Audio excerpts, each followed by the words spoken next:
دوستو، خلیفہ ہارون الرشید کے دو نوجوان بیٹے امین اور مامون حضرت امام کسائی رحمۃ اللہ علیہ کے شاگرد تھے۔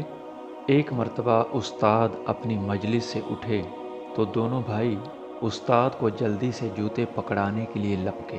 دونوں میں تکرار ہوئی کہ کون استاد کے جوتے پیش کرے۔ بالآخر دونوں نے اس بات پر اتفاق کیا کہ دونوں ایک ایک جوتا پیش کریں۔ اب خلیفہ ہارون الرشید کو جب قصے کا پتہ چلا تو اس نے حضرت امام کسائی رحمۃ اللہ علیہ کو بلایا۔ جب وہ آئے تو خلیفہ ہارون الرشید نے کہا، امام صاحب، لوگوں میں سب سے زیادہ عزت والا کون ہے؟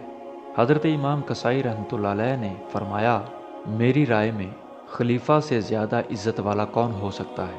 خلیفہ ہارون الرشید نے کہا، عزت والا وہ ہے کہ جب وہ اپنی مجلس سے